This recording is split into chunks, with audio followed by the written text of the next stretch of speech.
How's everybody doing? Good. All right, go ahead. Well, trying to ingrain a new receiver to the team. Just what's that process like early on, and just your early conversations with DeAndre and how he's kind of meshing with the guys? It's exciting. It's I think for everybody. You get a guy that's super experienced. He's been in this league a long time. He's had a lot of success, and so you look at both situations, and I feel like it's really a win-win type deal. But he came in this morning and ready to rock and roll, and everything it's a first time now for him. So he's getting in here the first time, trying to figure out where to sit in the meetings. First time to go in walkthroughs and figure out how we do walkthroughs. First time to go out and figure out what practice tempo is like. There's a lot of firsts. So as sometimes it can get to thinking it's just like plug and play, there's a process to it. So we want to make sure we do that the right way, and Coach Reed's been great with that. Obviously, he's been a good player over the years, but is there something he does specifically well that maybe can help you guys feel like? I'd say, Adam, the biggest thing right now is his hands are phenomenal. He has really, really good hands. I think he's got some of the least amount of drops in the history of the NFL. But the experience that he has, which comes, I think, with that is trust. And so he's played in a lot of games. He understands and he's seen a bunch of different defenses. That's valuable. Whether it's zone or man, he's a very good route runner. He understands leverages.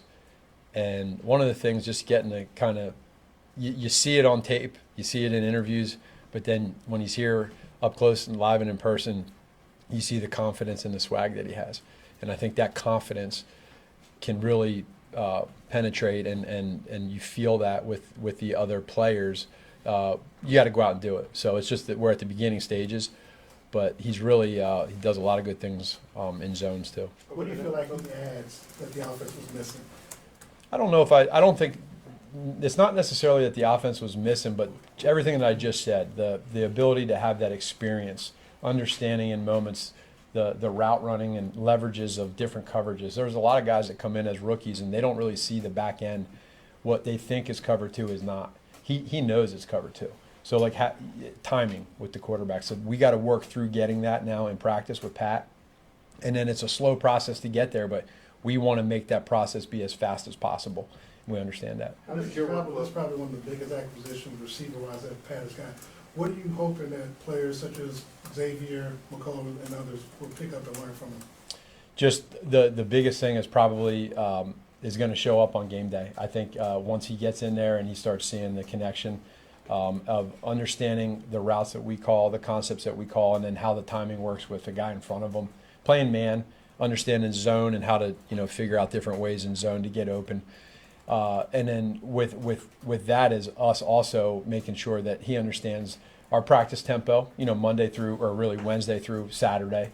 And then those guys bonding together in that room, I'm talking about the wide receivers, and growing together, and then building that core of confidence and the ability to play fast and make it work with Pat. How much does your workload change over the next 4 days when it comes to one-on-one coaching you and Connor and so on and so forth, of just making sure that he's able on Sunday? It's definitely different in a good way. There's more to it. You have to. Again, like I said, this is not something that just everybody always talks about. It's a different language. It is. That's common. But these guys that go to different teams, they understand that. They know that. The professional side of it is making sure that you put in the time outside of practice and outside of meetings to get there as fast as you can. So to your point, this morning, all day, the rest of today, on tomorrow, on Friday, and then all day Saturday, it's nonstop as much as you can, and that's where Coach Connor will do a great job, and we want to get him up to speed. Matt, you mentioned his hands, and obviously he's got a big catch radius as well. Do you foresee taking advantage of that maybe in different ways than what your offense currently operates? I feel like we will. He's always done that his whole career. I mean, the guy had 1,000 yards last year, and you put on the tape, not just this year, not just last year, but you look at some of the things that he does well. And, man, I shook his hand this morning for the first time, and I have pretty big hands, and he's like swallowed my hands. He's got massive hands.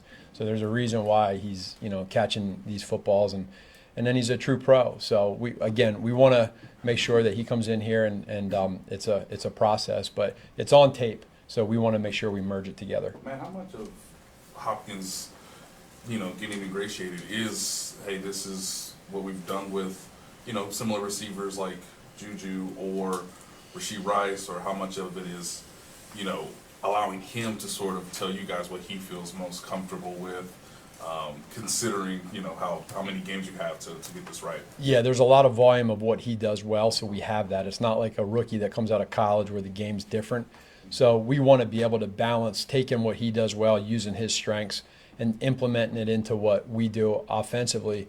But then also, too, he has to be able to adjust maybe a technique or something slightly to how he runs a specific route based off of our rules that we have. But that's the fun part, to be quite honest with you, is when you have somebody that comes in that's new. Every player that's, like, even with Juju, like learning what Juju did well when he got here 2 years ago. It didn't happen overnight, but by the time we got to the Super Bowl against the Eagles, we really felt comfortable knowing what he could do, and we want the same process here with him.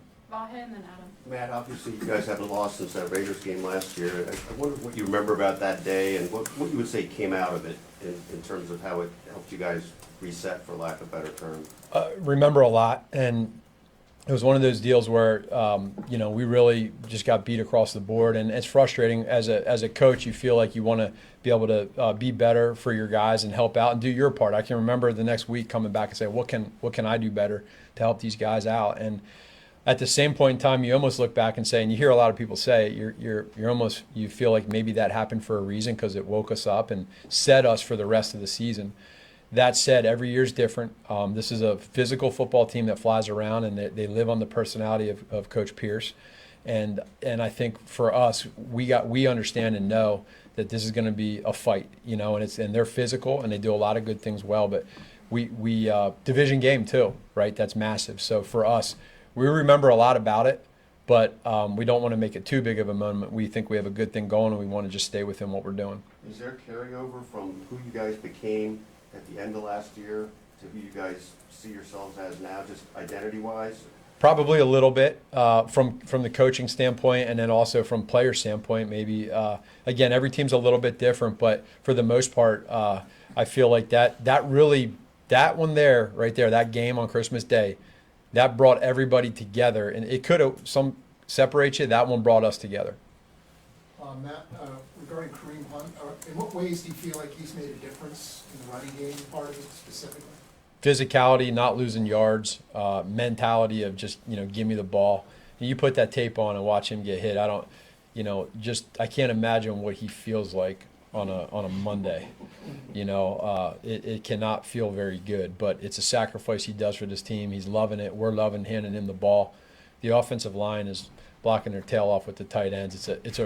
It's a really good thing for the offense right now, and I love Kareem. How much of Kareem Hunt from 2017 have you seen it? Because there were reporters who said he was off. You need 2 yards to get you 3, you need 4 yards to get you 3. Give me your thoughts on how he's transitioned back here. I know he does what we want him to do, and again, I was here with him in 17, and he reminds me a lot of that same player. And so we love where he's at. He's physical, and usually when we ask him to get 3, he gets us 4, and when we ask him to get 4, he gets us 5.